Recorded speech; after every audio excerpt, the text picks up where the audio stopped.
eles têm lá? Olha, existem três formas de compensação e as pessoas fazem muita confusão, novamente por uma questão de desinformação. Quando você vai fazer um empreendimento como esse, há três formas de mecanismos de compensação. O primeiro é esse mais diretamente entendido pelas pessoas. Eu vou remover pessoas de palafitas e vou botar em casas de alvenaria. Entendeu? Eu tenho que criar compensação para essa remoção. Então, essas compensações são definidas no estudo de impacto ambiental. Uma. Segunda forma de compensação, a lei impõe que 0,5% do valor do empreendimento, nós estamos falando de algo em torno de 20 bilhões, né? Então, 0,5% disso, desse valor total do empreendimento, deve ser investido, é um dinheiro carimbado para ser investido em unidades de conservação. E que é importante considerar, que também as pessoas não consideram, o que aconteceria com qual o cenário daquilo se não houvesse nada, se não houvesse Belo Monte ali. A tendência era a degradação. Essa é a tendência, isso é inegável, isso é estudo. A tendência é a degradação. Poderia ser interrompida sem Belo Monte? Sim, claro. Mas o dinheiro que Belo Monte vai gerar, ou qualquer empreendimento gera de 0,5%, ele vai criar um dinheiro carimbado, para criar unidade de conservação. Especialmente para a regularização fundiária, que é o principal problema da Amazônia. E a terceira forma de compensação, que se chama compensação financeira pelo uso de recursos hídricos, que essa, mesmo que não houvesse impacto algum, que formasse o reservatório e não houvesse nada, seria paga anualmente, como será paga para o empreendedor. As prefeituras, as pessoas, aos indivíduos? Aí é que nós temos o grande problema, que é o pós-empreendimento, que eu estava falando ainda há pouco. Esse valor, grosso modo, vai ficar em torno de 190 milhões anuais. É a estimativa para Belo Monte. Vai ser distribuído na região? Distribuído assim, da seguinte forma: 45% disso vai para o estado do Pará. Então são 85 milhões de reais, a valores razoavelmente atualizados agora de dezembro de 2010. 85 milhões de reais vão ser entregues ao estado do Pará. Ele não pode pagar salário e nem pagar dívidas com esse dinheiro. Então, é um dinheiro que pode ser investido em ambulância, pode ser investido em obras, pode ser investido em viaturas policiais, helicópteros, para o Pará. Outro tanto, de 45%, para os municípios que são molhados, né, assim, falando bem... Diretamente ali atingidos pelo reservatório. Aí é medido pela área, pelos estudos de impacto ambiental. E é proporcional. Proporcional. No caso, Altamira é o mais molhado, vamos dizer assim. Vitória do Xingu, um pouco menos que Altamira, e Brasil Novo 0,01% do reservatório. São os três que vão ser beneficiados. Então 45% disso é dividido, né? Então tem 45%, os outros 10% são dados 3% ao Ministério do Meio Ambiente, 3% ao Ministério das Minas e Energia e 3% e 4% para um fundo de ciência e tecnologia. Posso até ter me enganado aqui na pressa de dizer, mas é isso, 10% para com 3 destinações carimbadas também.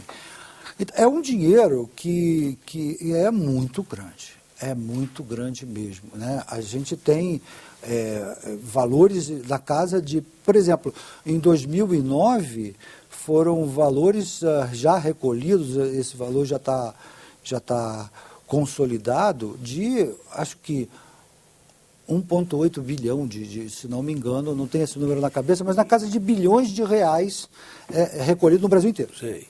E uma última pergunta, já que o nosso tempo está se esgotando. Você acha que o projeto está completo, está acabado, ou ele ainda vai sofrer ajustes nessa reta final aqui da discussão no Congresso, no Senado Federal, ou ele deve sair, apesar de toda a polêmica, da maneira como está neste momento?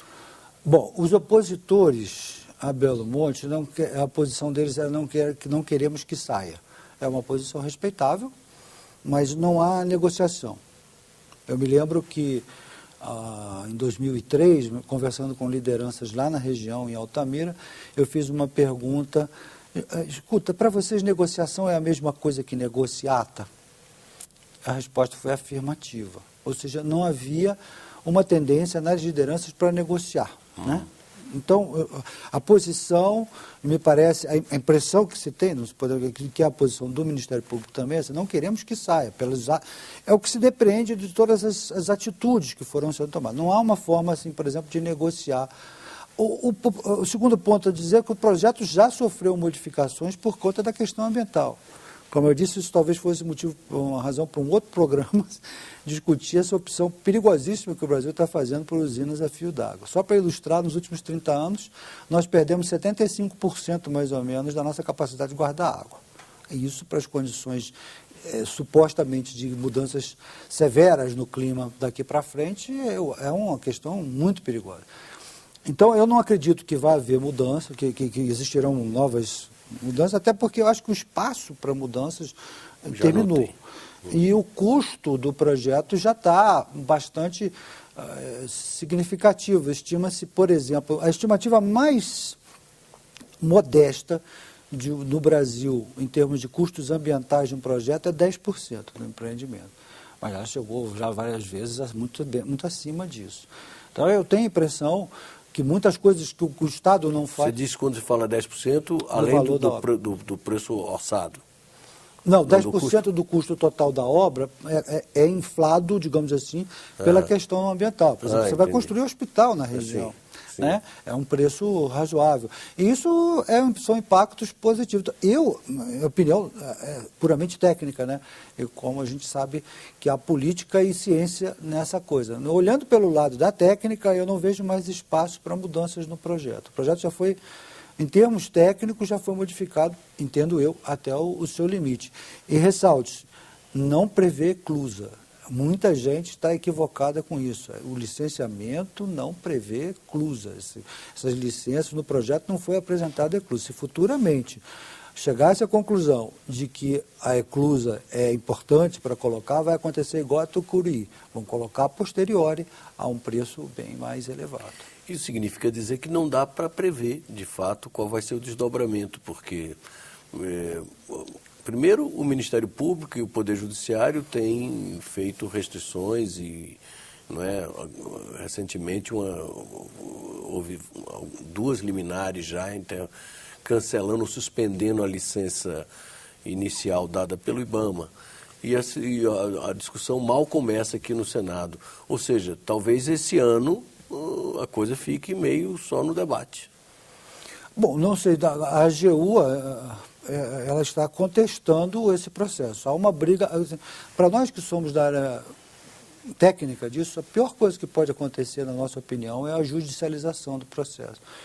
Porque está se entrando no processo não apenas no rito, está se entrando no substantivo. Quer dizer, as pessoas estão opinando sem base técnica se vai acontecer isso ou vai acontecer aquilo. E aí é importante dizer a você, Armando, que o órgão do Estado, por exemplo, que cuida de Índia é a FUNAI. O órgão do Estado que cuida do Estado brasileiro que cuida do licenciamento é o IBAMA. E eu tenho visto, para minha tristeza, uma tentativa de desacreditar, de desqualificar 2 órgãos que são órgãos do Estado e sem muita razão de ser e sem muito fundamento. Especialmente o IBAMA, o órgão do qual eu fui consultor, e conheço a dedicação e a abnegação e a qualidade técnica das pessoas que estão lá. Então é muito ruim, muito triste ver esse processo todo complicado pela judicialização. Nós vamos continuar, obviamente, acompanhando esse assunto de perto, mesmo porque ele está desaguando aqui no Senado. A Comissão de Meio Ambiente já está, inclusive, preparando uma série de debates, de painéis, de audiências públicas sobre o tema. E que bom contarmos com você, provavelmente em outros momentos, para aprofundarmos esse tema, que é um tema bastante complexo. Vocês acabam de assistir o Cidadania com o consultor legislativo Ivan Dutra Farias. Ivan é nosso colega no Senado e tem se dedicado a analisar profundamente o projeto da construção da hidrelétrica de Belo Monte. Os telespectadores que quiserem encaminhar sugestões, comentários ou críticas podem fazê-lo acessando o nosso portal www.senado.gov.br/TV. Até um próximo Cidadania.